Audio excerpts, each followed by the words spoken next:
Hello, everyone. So, if any of you are familiar with the coastline paradox, it is basically a paradox in that when measuring the coastlines of countries or islands or whatever, they actually behave kind of like fractals in the sense that the more precise you are in your units of measurement, just the longer the coastline will be. Absolutely. So the more detail with which you try to measure the coastline, all you're doing is just adding length to it. So it's very difficult to measure a coastline. Now you might be asking, how does this relate to TF2? Well, everything relates to TF2. You should know this by now, but nonetheless, I will explain for you all.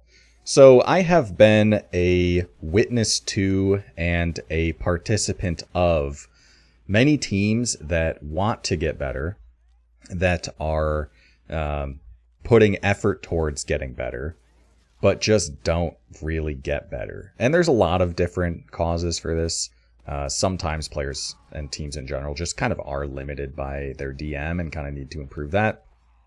But a lot of it as well is just unproductive time reviewing, because not all review time is built equally. Man, imagine if I hit that edge bug there. Never mind. Not all review time is built equally, and sometimes teams will review and really not take anything away from it, which is obviously bad.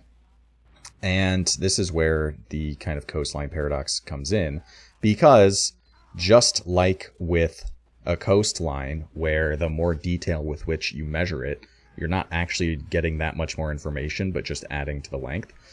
Likewise, when you're analyzing a game state in a review or something to that degree, there is an endless amount of detail with which you can comb through, and the finer, the more precise the detail you're going into is not necessarily going to give you more useful information, because you can analyze the macro of, the state of Ubers, player advantage, disadvantage, things like that, player positioning, all just the basic fundamentals. And you can analyze the very fine details of exactly where someone is, down to just the step. You can analyze, for example, in a team fight, you can look, and I have seen teams do this, you can just look at the exact shots a player takes and try and analyze that. And at a certain point, it just stops being useful. And especially newer teams oftentimes really struggle with... They get really caught in the weeds and focused on the very fine details and miss the bigger picture, or just waste their time arguing over tiny things that really don't actually fundamentally matter.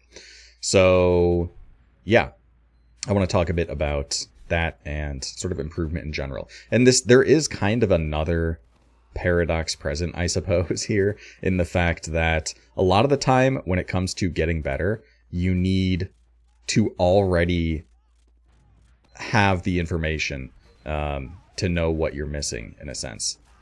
What are some examples I can think of?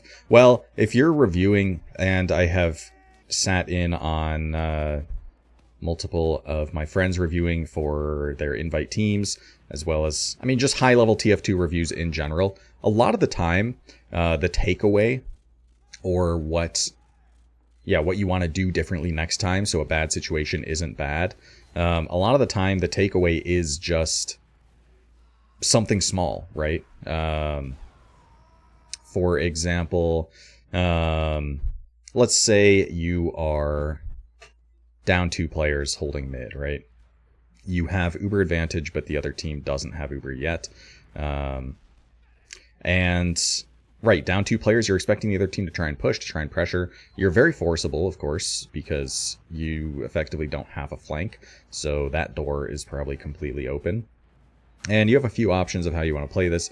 You can either play close to the choke point, where you're expecting the other combo to go, with the intention of sort of springing the trap on them, getting the using Uber on them and catching the team, and sort of neutralizing that player disadvantage with the amount of kills you get with your Uber.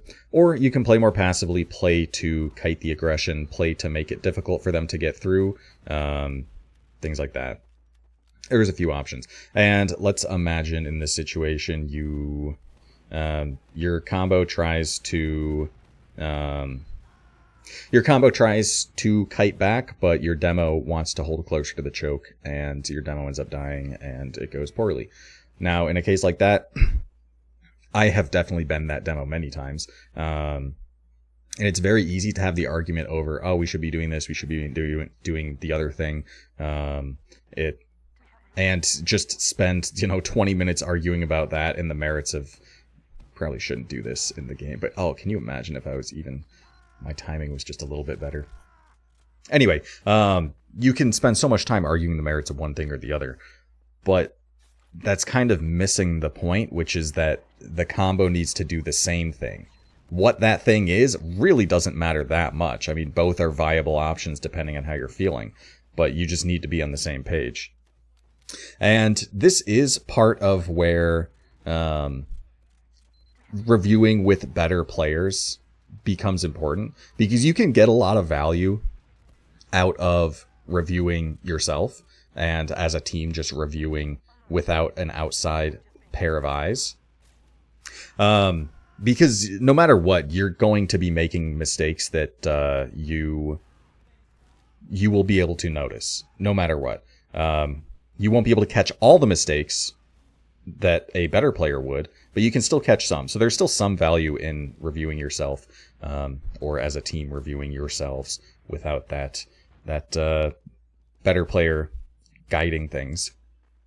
But you're not going to get everything, and it's very easy to get stuck in those details or just miss the macro that actually matters, right? Yes. So what else?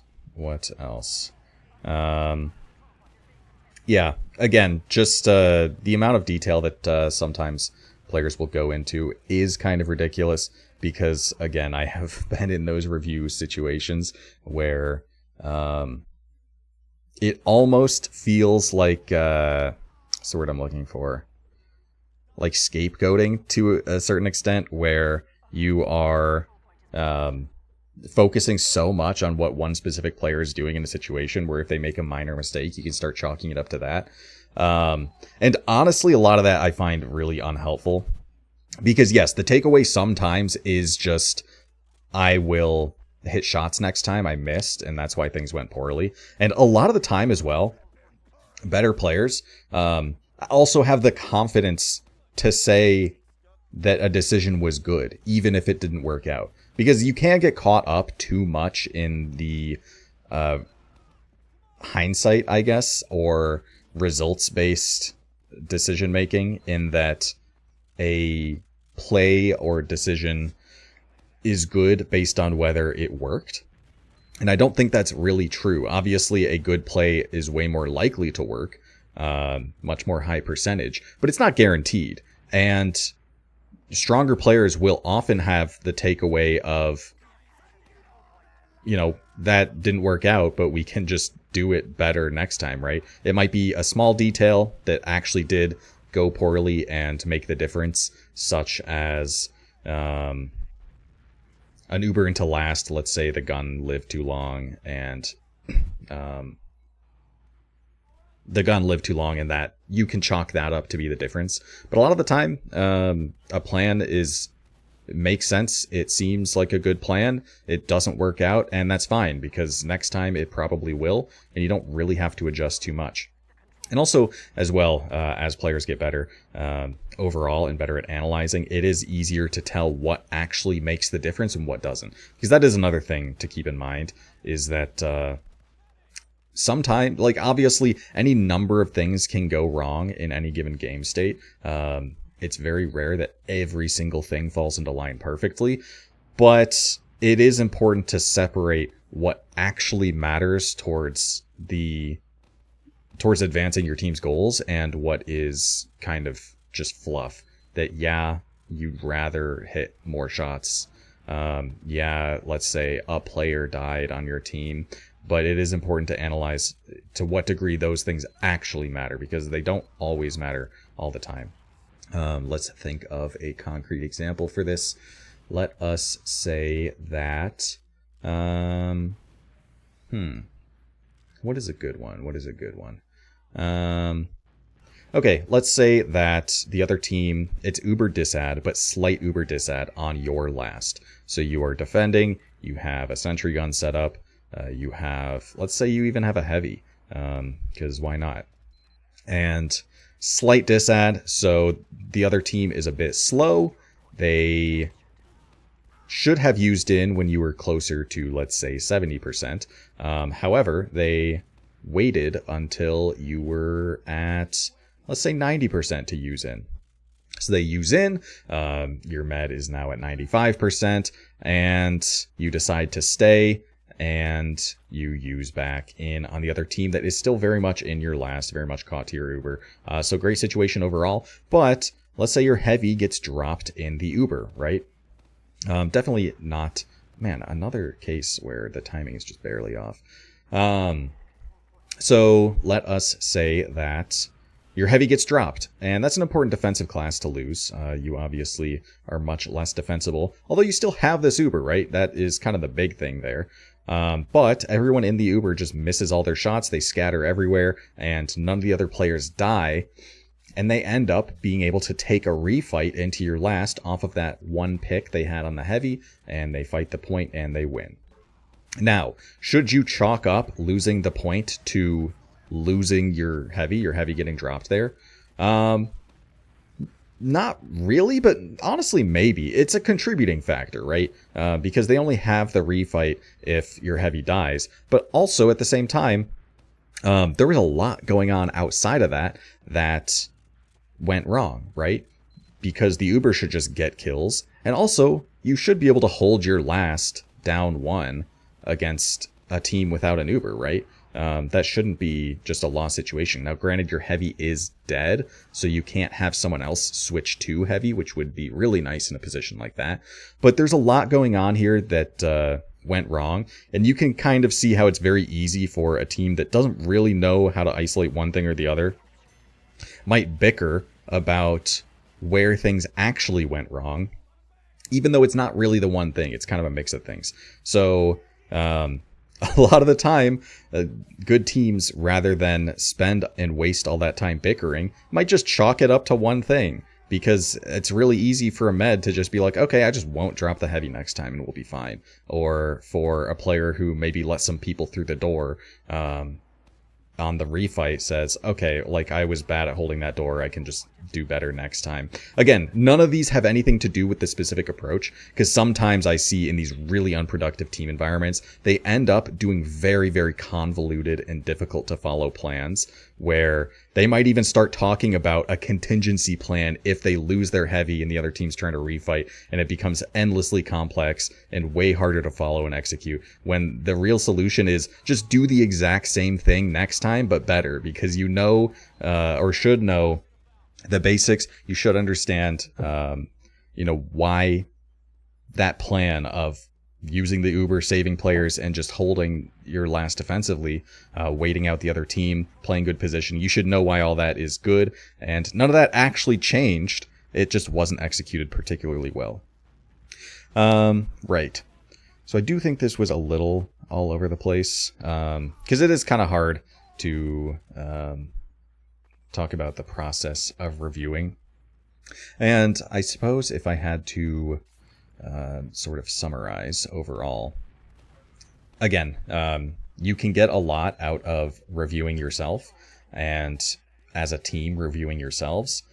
But that outside looking in, fresh pair of eyes, especially if they are a better player, is quite useful, because they can look at sort of the endless levels of detail and complexity that you can glean from really any situation and cut through it, right? Because a lot of the time, there are so many factors that go towards a situation going poorly or not. And it's nice to just have a solution, right? It doesn't need to be necessarily the best. A lot of the time, you're just kind of ignoring the stuff that can be ignored, right? Because if one or two things going better is enough to flip that from being a bad position to a good one, then all you really have to do is improve those one or two things and just do better next time with the same setup, or fundamentally change the setup if things are wrong. Because a lot of the time as well, I should mention, players on worse teams won't really know good positioning. They might be caught to Ubers and Uber disad and not really understand that that's what happened to them. Or they might, they might just not understand the situation and not understand what is at play.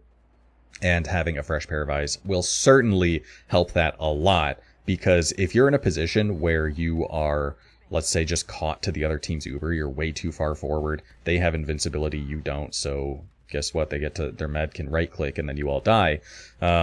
If you're analyzing that from any other perspective than we were caught on an Uber disad, then you are just wasting your time. Because really the only solution there is to play disad positioning.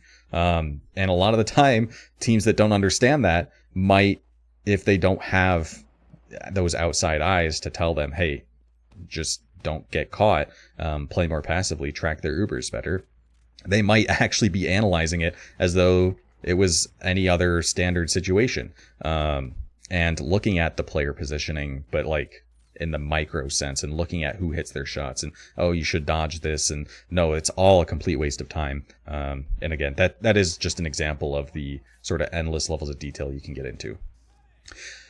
So yeah, I think that's probably all I have to talk about the topic. A little bit vague. I tried to throw in some concrete examples there, but yeah, try to recognize when you're looking at just too many levels of detail, because again, just like measuring a coastline, there is sort of an endless level of detail that you can glean from any given game state in TF2, and it is really important to be able to cut through some of that, to try to analyze what actually matters. And unfortunately, some of that skill just comes from experience. So yeah, that is one of the reasons why players will like to have stronger players review them.